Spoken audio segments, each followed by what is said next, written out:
very well presented. And then, of course, the proper margin, the proper use of funds.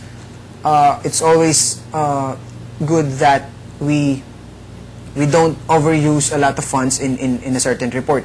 And of course, using the standard margin is always an attractive way, or is the best way to start making your reports attractive. And now we will go into the different, or shall we say, the style in technical writing. Of course, style of technical writing usually depends upon a large extent of the following. So, as a writer, you always make use of a style by considering, or before you choose a style you would like to use, or shall we say, the style we use is usually tend, or shall we say, is leaning towards the following things, which are, of course, the reader, the situation, and the writer. Okay, so the first one would be the reader.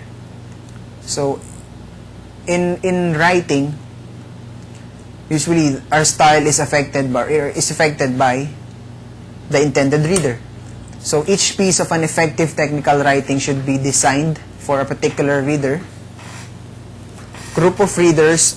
So the writer should learn to adapt. Adaptation is important in writing. So that because most of writers have their own style in presentation, but above that personal style in writing, the writer should consider at most the reader is trying to convey with. So he must adopt, he must adjust, or the writer must adjust his style to the reader. So that's why the reader always affects the style of a report. So as I've said, every piece of an effective technical writing should be designed for a particular reader or a group of readers. Adaptation is most important in the following elements. So we have elements of style under the reader. The following should be considered: vocabulary, the length of sentence and structure, and of course the organization of information. So going through those. So these are the shall we say, the elements to be considered with regards to the reader. First, the vocabulary, then the sentence length and structure, and of course the organization of ideas. First, so under the reader we have vocabulary. The basic principle is to use only words that are familiar to the reader. So the following pointers may be achieved in achieving such. Okay. First, so it sounds like our discussion last week about grammar, but this would be more on the use of words, not on the grammatical area of writing. So avoid misusing or confusing words. So for example, you would see there assure, ensure, and sure. So these three words actually have similar or synonymous in meaning to each other, but each has a distinct use. So it is important that we try to study each of these words and try to look for when to use it or when not to use it, or when each of these three words should be used. Okay, so maybe same as with ability and capacity. Actually, ability, to discuss more about ability would be the, shall we say, once you would use ability in instances that you would like to quote somebody's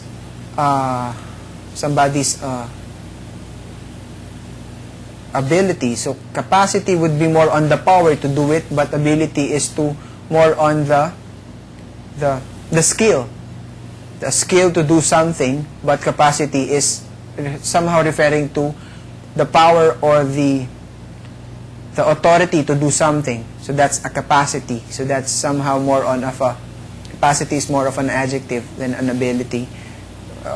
Although they are both an adjective, or an adjective, or sometimes it can be used as a noun, but it's more on to distinguish the two things. Ability is more on the skill to do something, as compared to capacity is the power to do something, or the authority to do something, or you are in the place, or you are in the right place to do something. That's capacity. So alternative or choice. So those are two another things that we should try to distinguish whether to use the latter from the former.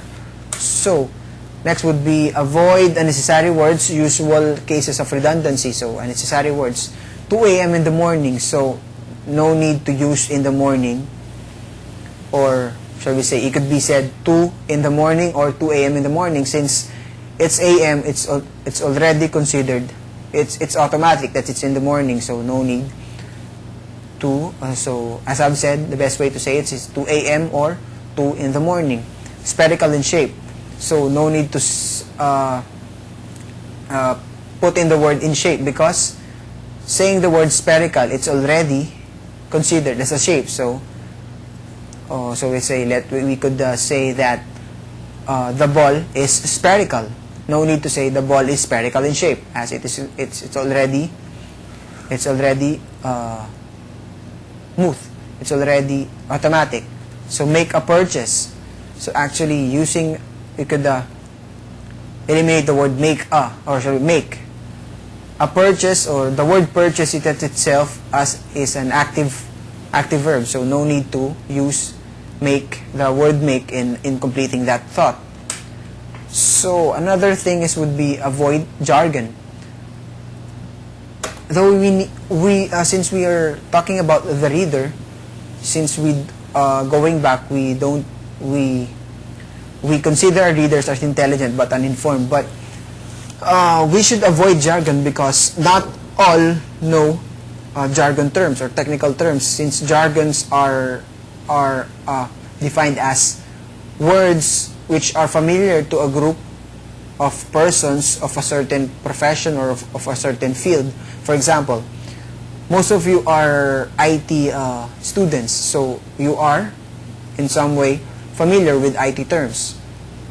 I, as a mass communication student, is not that familiar with an IT term. So if you would submit a technical report to me, considering that I am not that familiar with IT terms or computer terms, then you would submit to me a report about computers, and then you would say terms such as